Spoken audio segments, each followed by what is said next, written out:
Hi, ladies. Mat Shaffer here, your relationship, love, and connection coach. Helena invited me on today to talk about something called holding space.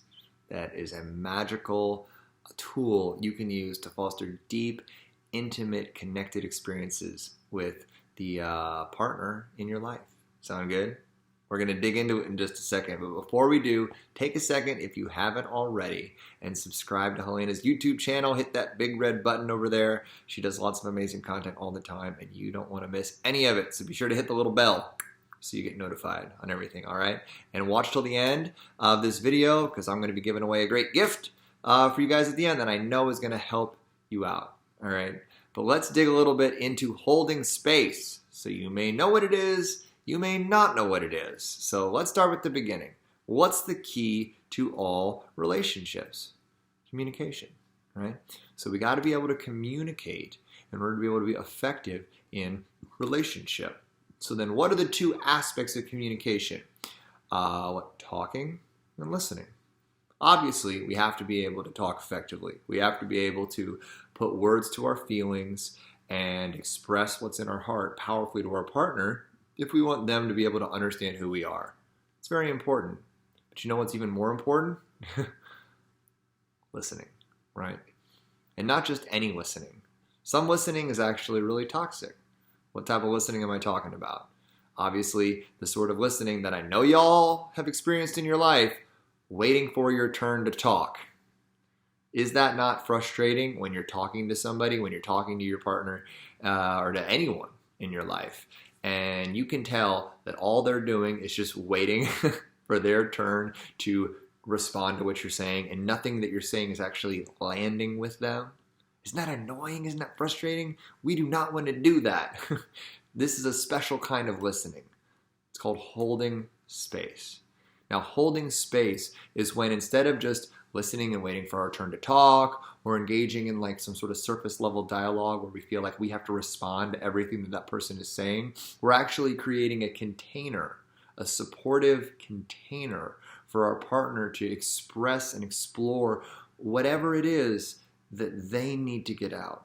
Because that's one of the most powerful things, is just to have someone who's going to talk to us, someone that we can talk to, who is actually just going to really listen and allow us to work through whatever it is that we have to say. So this would be really powerful and really important to say if your partner is seeming to be really upset or seeming to be burdened by something or is acting differently than they normally do. That's a great opportunity for you to practice this and to hold space for them to get it out, because we have to get these things out, guys. We have to get out the pain that we're experiencing, and if you can do that, if you can hold space for your partner, he's going to see you in a deeper light, in a more appreciative light.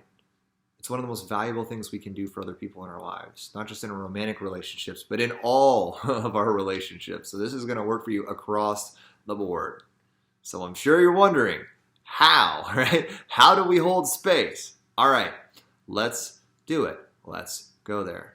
The first step in holding space is we really have to establish safety and trust with our partner.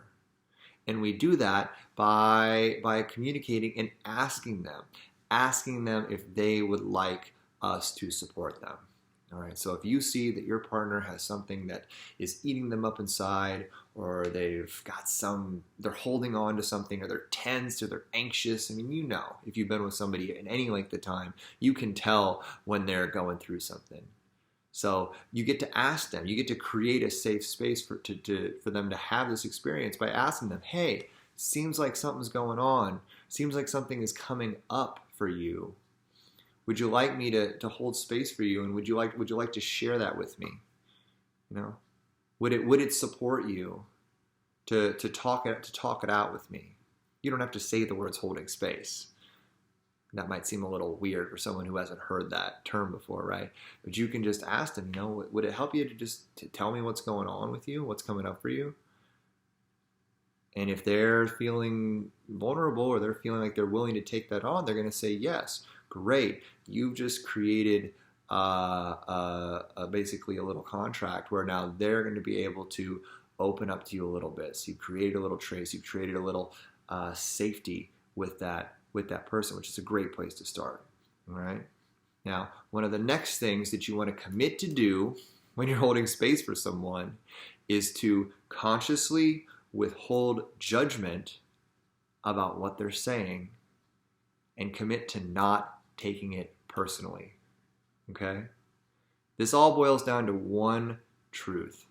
This dialogue or this experience that you're having with this person, this communication, it's not about you. It's about your partner.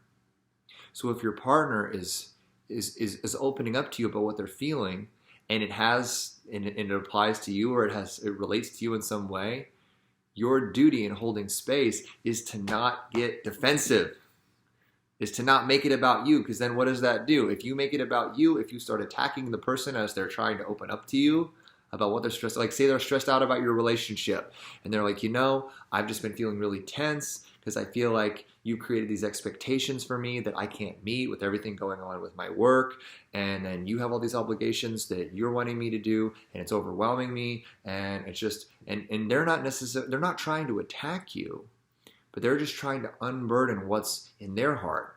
But if you respond by saying, well, I'm just asking for the things that any woman would want in a relationship, and I can't help the fact that you've got a hard job and if you actively respond defensively to what they're saying to you, you have collapsed the space. There is no more safety. There is no more safe container. And that vulnerability that they were trying to express to you has resulted now in pain for them. So you get to practice non-judgment and not taking it personally. And just allow them to talk. And this is not about you. Just allow them to talk and keep asking them. That's another thing that's really important in holding space, is asking questions. So how does it make you feel, like to help them continue to go deeper? Wow, so it must be really tough feeling overwhelmed by the combination of our relationship and our job. So how does that make you feel on a deeper level? Like, how do you find yourself dealing with that on a day-to-day basis? Ask them follow-up questions. Allow them to dig deeper through it. And again, you're not trying to take it personally and respond with your personal opinion about what's going on with them. You're not trying to judge them or saying, wow, what a shitty situation. That isn't what you're doing here. Your job is not to label their situation or judge their situation for them. Your job is to help them explore this situation that they're experiencing, or these feelings that they're having. Deal? So after you've done this, after you've created this safe space and you've held space without judgment and without taking it personally, right? Then you get to add, this is the most important part of holding space, is once you've held the space for them and you've helped them work through all their stuff, and you've asked them these questions and helped them dig down to the root of what's actually happening, what actually is going on, is at the root of that situation where they're feeling overwhelmed by the combination of their job and their relationship with you and all the responsibilities along with both and all the overwhelm they're feeling. At the root of that is probably a foundational fear. Maybe it's a foundation of losing you, or a foundation of disappointing you, or a foundational fear of not being able to make you happy, or not being able to provide you with the lifestyle that you want, or not measuring up, which might go back to something they experienced as a child. Who knows? But if you ask enough questions, you're going to get to the bottom of it. And that's beautiful, to be able to foster that level of understanding with your partner. And then once they've done that, you have another really important question to ask them. How would you like me to support you? Now that we've gotten to the root cause of this, would you like my advice? You get to ask them permission before you give them feedback or before you give them advice on the subject. So ask them for permission and ask them, well, how would you like me to support you? Would you like my opinion on this? Would you like me to share with you my feelings around it? And maybe they'll say yes. Maybe they'll say no. I know sometimes when I've been engaging in this process and someone's been holding space for me, in relationship, I don't want necessarily their feedback or their opinion. I just want to talk it out. And it's so powerful to be able to talk it out with somebody that you know cares about you. So if you can do those three things, if you can foster a safe, trusting space for this person to open up to you and be vulnerable, and then you're able to receive what they're saying to you without judgment and without taking it personally or getting defensive, and then you're able to use open-ended questions to continue to get them to dig deeper through what they're feeling and what they're experiencing, to get to the root cause, that root fear, that root belief that's coming up for them. And then at the end of it, you ask them, now that we've done this, how can I support you? Would you like me to give you advice? Would you like guidance? Would you just like me to hold you? Wow, if you can do all that, you've created a powerful experience for your partner. And they're gonna really appreciate you doing that for them. So this is the most powerful form of listening, one of the most powerful forms of communication. And isn't it funny that the biggest key to it is that it's not about you? One of the most powerful things we can do in relationship is not make it about us, but make it about really serving and helping our partner to grow and expand. Does that make sense? I hope it did, guys, and I hope that landed with you, and I hope you go out there and you start holding space for your partner more powerfully and more effective in your own relationships. It's been a beautiful part of my own journey, and here's my little treat to you. I've opened up a couple free spots to do some free coaching sessions with people, with you ladies out there who are looking to really dig deeper in your life and in your relationships. I love supporting women in fostering deep, more powerful, more fulfilling connections in their lives. So if you'd like to unpack that, I'm going to be opening up some coaching spots for you ladies to check out. So feel free to check the link down below here and sign up if I have any spots available. If I don't, I'm always opening up new ones as they come available. So I'll be continuing to check in because I'll be continuing to do that. All right, well, have a wonderful, wonderful day, and I will talk to you soon. Bye-bye.